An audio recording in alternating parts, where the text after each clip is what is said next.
En 2007, les clients des banques ont une bonne nouvelle. Ils ont pu utiliser enfin une carte de paiement auprès des commerçants et payer avec sur un réseau qui s'est petit à petit développé pour atteindre, au cours de ces dernières années, près de 5000 commerçants équipés de TPE. Ces TPE ont été connectés avec les nouvelles technologies, aussi bien les lignes téléphoniques classiques que les SIM GPRS qu'on connaît bien et qui vont probablement évoluer vers la 3G dans un futur très proche. On est en 2008. Une idée extraordinaire a vu le jour, c'est l'incubateur de Sidi Abdallah. Un endroit où il y a des centaines de gens qui se croisent tous les jours, où l'idée, je dirais, germe, où l'innovation et la créativité fusent. Aujourd'hui, en 2016, il y a autant de startups que de porteurs de projets, autant de business viables et autant de visions vers le futur. Cyberpark Sidi Abdallah, c'est aussi un foisonnement d'entreprises, de startups qui sont installées, de grosses entreprises. Cyberpark nous a permis d'organiser et de préparer la 5e édition de Algérie 2.0. Disons que c'est un modèle d'écosystème qui doit être répété et dupliqué à travers le territoire national.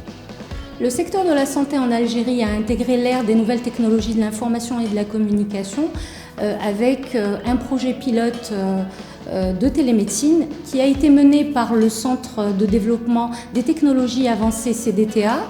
Il a été inauguré à l'hôpital de Ouargla. Cette expérience a été concluante et a permis de partager avec l'hôpital de Birtraya à partir de 2009 des cas de pathologie, des cas de malades présentant des pathologies diverses, ce qui présente aujourd'hui un apport considérable pour leur suivi et pour leurs soins également, tout en évitant leur transfert sur de longues distances. 2010, c'était une année formidable. Le nombre d'annonces d'emploi diffusées sur Internet avait largement dépassé le nombre d'annonces d'emploi diffusées sur le journal. C'était donc excellent pour tous les acteurs du e-recrutement. Aujourd'hui, plus de 90% des annonces d'emploi sont diffusées sur Internet. Qu'est-ce qui s'est passé en 2011 ?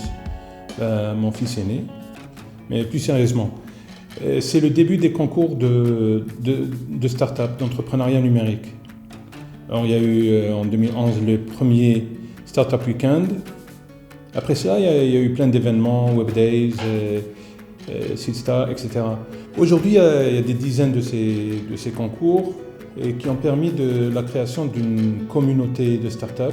En clair, c'est la formation d'un écosystème qui va aider à l'émergence de champions. Et c'est de ça qu'on a le plus besoin aujourd'hui. نحكيو على سنة 2012 وين كانت فيها إطلاق أول طبعة لمسابقة ألجيريا بوارت، هي كذلك لتشجيع ومكافأة أحسن الأعمال. ألجيريا بوارت عاود ولات لنا بطبعة جديدة، نتمناو تكون فيها مشاركة أحسن ونتمناو أنه كذلك يكون فيه مواقع بحلة جديدة وبحلة أحسن من الجانب تاع الجرافيزم أو من جانب المحتوى.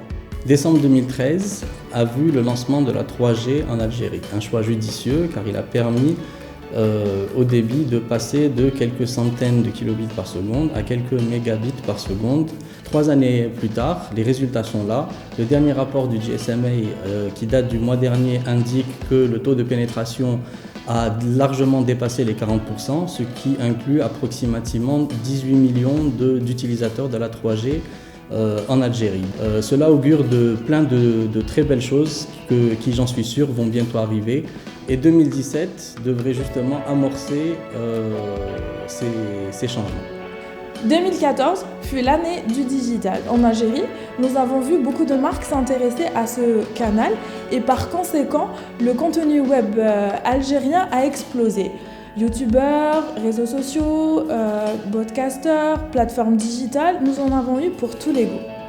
2015, la stratégie de l'administration électronique au niveau du ministère de l'Intérieur et de la Culture locale vraiment a atteint son nombre.